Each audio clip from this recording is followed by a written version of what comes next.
అందరికీ నమస్కారం.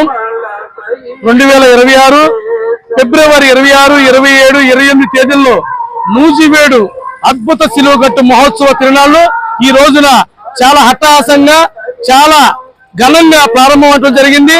ఈ యొక్క సంవత్సరం యొక్క ప్రత్యేకత ఏమిటంటే గత 14 సంవత్సరాల తిరునాళ్ళలో ఇది 14వ తిరునాళ్ళు జరుగుతున్నాయి.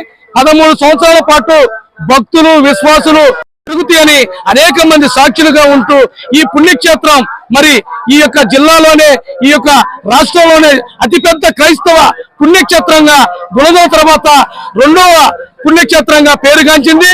ఈ పుణ్యక్షేత్రంలో వచ్చి ఆ సిలువనాథుని బాధలతో గాని ఏదైనా కోరికలు కోరుకుంటే తీరుతాయని అనేక మంది సాక్షులు కూడా సాక్ష్యాలు చెప్పడం జరిగింది.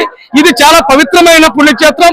ఈ పుణ్యక్షేత్రాన్ని అనేక మంది నూజివేడు పరిసర ప్రాంతంలో కానీ ఈ యొక్క ఉమ్మడి కృష్ణా జిల్లా ఏలూరు ప్రాంతంలో కానీ అనేక మంది ఈ 3 రోజులు రావడం జరుగుతుంది.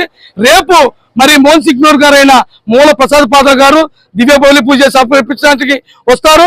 అదేవిధంగా చివరిన 28వ తారీఖు ముగింపు రోజున విజయవాడ మేత్రాసన పీఠాధిపతులైన మహాగణ శ్రీ శ్రీ శ్రీ తెలగతోటి జోసెఫ్ రాజారావు గారు పాల్గొని దివ్య బలిపూజ సమర్పించడం జరుగుతుంది.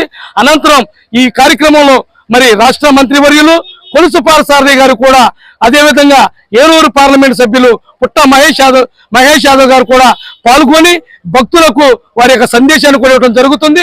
అనేక మంది భక్తులు ఈ యొక్క తిరునాళ్ళలో పాల్గొని ఆ సిలువనాథుని యొక్క ఆశీస్సులు ఆ సిలువనాథుని యొక్క దీవెనలు పొందాలని మనస్ఫూర్తిగా అద్భుత సిలువగట్టు పుణ్యక్షేత్ర కమిటీ సభ్యులుగా కానీ అదేవిధంగా మా పుణ్యక్షేత్ర రెక్టర్ ఫాదర్ గారి తరఫున ప్రతి ఒక్కరికి పేరు పేరున ప్రేమతో ఆహ్వానం పలుకుతున్నాము.